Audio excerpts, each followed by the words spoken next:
Hello, John. Hello, Oliver.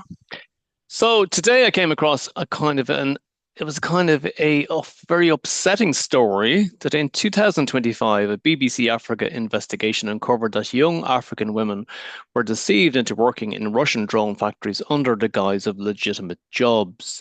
The women were recruited through a program called Alabuga Start, which promised training in business, hospitality, or logistics. Upon arrival in Russia's Alabuga Special Economic Zone, they discovered that they were assembling military drones used in the Ukraine war. Around 200 women were reportedly affected, many having surrendered their passports and freedom. Working conditions were described as harsh, long hours, toxic chemicals, and reports of skin peeling and fainting from chemical exposure. On the 2nd of April 2024, Ukrainian drones hit the zone, injuring trainees and exposing the site's military purpose. The recruitment campaigns used social media platforms like TikTok, Facebook. These companies later removed these deceptive ads. Several workers were being trapped, monitored, and punished for trying to leave. NGOs and African governments have since issued warnings and begun investigations into trafficking links. Russia maintains the program was educational, but evidence points to forced labor um, supporting sanctioned drone production. So this is quite a disturbing story, John, of exploitation of human trafficking of young ladies from Africa who were looking for just a better life, and they were dragged into this making drones. That's what socialism, stroke communism. That's their stock and trade. They mislead their own people, and then of course they misled these innocent young ladies from Africa, promising a kind of a bright future with training and in various occupations and the hospitality sector, which normally might mean hotels, working in and being training in to be in a proper way to be not just maids but to be trained in managerial skills and educational skills, and it painted up a lovely picture. But the reality when their fares were probably paid when they arrived. Instead of all this promise that they believed in, this dream that they hoped they would be able to send money home to the people and report about the lovely experience, they had quite a different experience working in a factory and with danger from contamination by working in a drone factory, making these weapons of mass destruction in which Russia excelled in and created a lot of misery in Ukraine with a fierce amount of these drones, and they couldn't shoot down them all. Some injured, and many women in Ukraine and young people were killed by these drones and the destruction that Russia has inflicted on that country. A country that does what Russia does on another country that poses absolutely no threat to them whatsoever. It's like a bullying. And so here they hoodwink these poor women. And in due course, there were the area that they were working in would be a target for Ukraine to destroy these drones. They wouldn't have Unbelievable. known anything. They wouldn't have known anything about these women being recruited from Africa. That'd be something that they wouldn't know anything about Yeah. naturally. And so they bombed that facility where they were making these drones to try and save themselves. And some of these ladies was injured because they were in that area, which is a military zone, far from being a hospitality zone and all the rest of it. What they were promised was quite the reverse. And 10 of them living in a room. They call it a dormitory, but I don't think the Russians know anything about looking after people that they hoodwink like that. They were living in what I would call dreadful conditions. And then they had to pay for uniforms and whatever it is else they had to pay for. So it says nothing about whatever income they got. But they certainly fared out very badly. And any of them that tried to escape was brought back and then punished.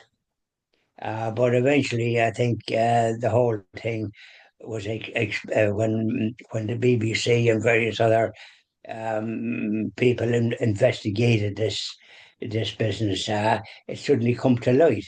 It's only come to light recently. Nobody would know anything about it, only for the various agencies investigated, and now the people in Africa have condemned this practice that the Russia inflicted on their citizens, and rightly so.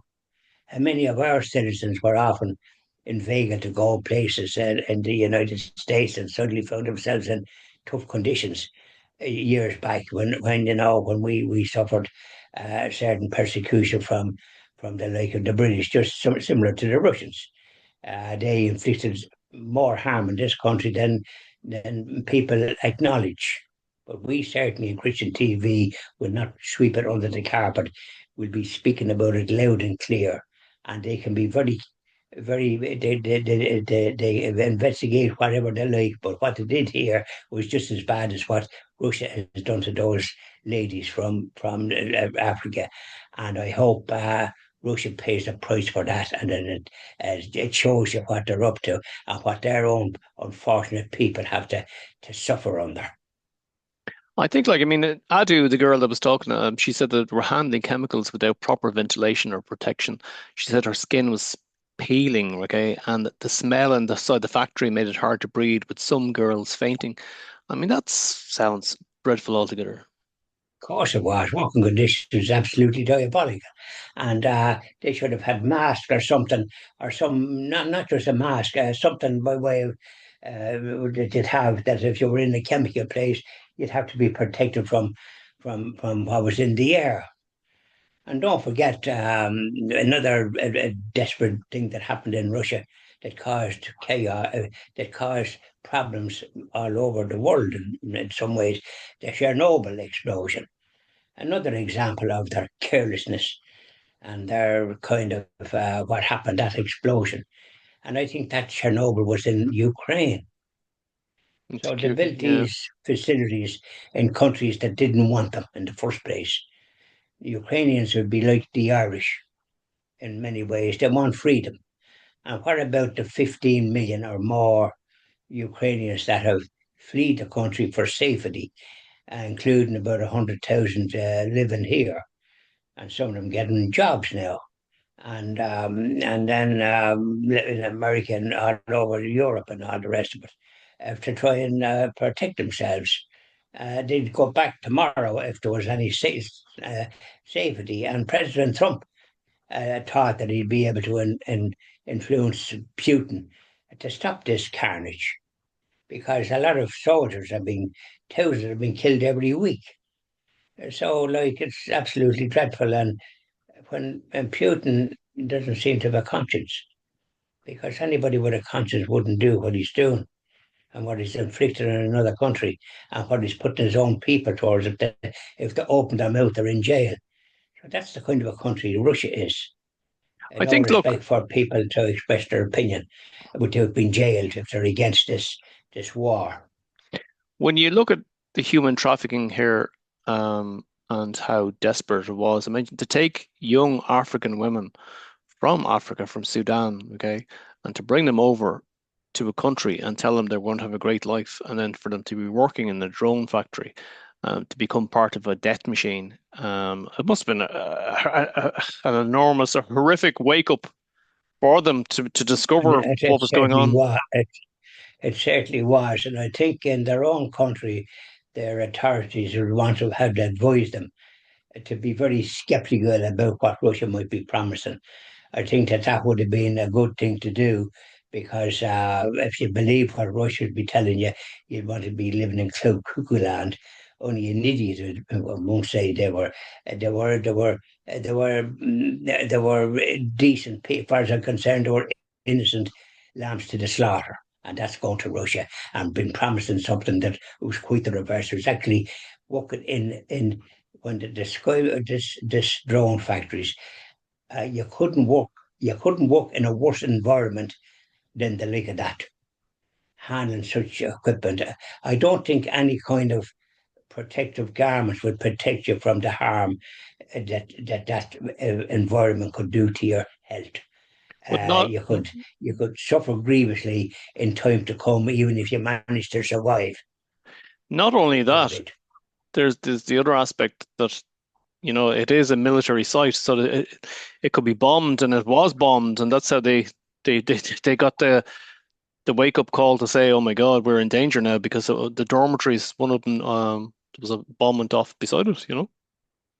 Exactly. Well, you see, then they were in danger as well. So it was a wake up call, and I think that event focused on what was happening there. And I think one of the African ladies managed to make it public. I think before that, I don't think anybody actually knew about it. Yeah, It hadn't become public. But now, how many more is of that caliber that we know nothing about? Because Russia is a very dangerous country. It was a country that years ago you wouldn't visit in a fit unless you wanted to be arrested and spend the rest of your time in jail or up in what they call the gulag.